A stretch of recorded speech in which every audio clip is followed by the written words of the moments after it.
My phone is taking strange photos. I first noticed it a week ago. On Friday night, my boyfriend and I went out to dinner. When we got back to the car, I took a selfie of us. It wasn't until later that night, while Ted was getting ready to leave my apartment, that I actually took a closer look at it. At first, I didn't see anything. Just Ted's and my face, filling most of the frame, with little space between us. But in that little space. "Hey, Ted? Yeah? What's that in the backseat?" It looked like a white speck, in the darkness of the backseat. As if the flash were glinting off of something shiny. But the backseat was empty, at least I'd thought so. We'd gone in Ted's car, which he keeps clean, to an obsessive degree. "Huh? Dunno," he replied, handing the phone back to me. "Maybe a bug? I guess, it could be." At the time, I didn't give it any more thought. There must have been something back there, like a soda can or a sweatshirt with a zipper, that was reflecting the light. No big deal. But then it happened again. The next night, I'd taken a picture of my cat, Thistle, playing on the bed. And when I took a closer look at the photo, there was that bright speck, again. Underneath the bed. I glanced at Thistle, still on the bed. Then I glanced at the shadows underneath. Nothing looked out of place.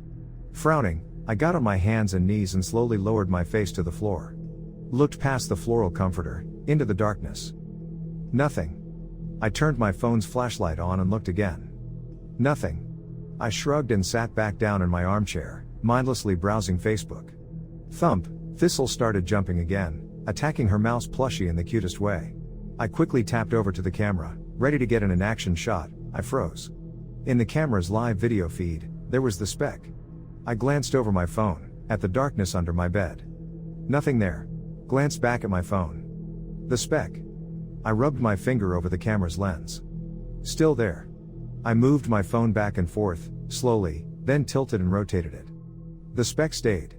In the exact same place, under the bed. What? Some weird glitch? With the video processing or the lighting or something? I sat there, confused, staring at my phone. Then I put it down. Turned on all the lights. Thoroughly checked every inch of space under the bed. But there was nothing there, only dust bunnies and cat hair and a few old bobby pins. Must have been the bobby pins, I thought, as I turned off the light and went to sleep. I woke with a start at 4:07 a.m. My heart was racing a mile a minute. My sheets were covered in cold sweat. I fumbled for the glass of water on my nightstand. Took a deep breath in, let it out. I couldn't even remember what my nightmare was about. I just remembered the fear. The need to run, as fast and as far away as I possibly could.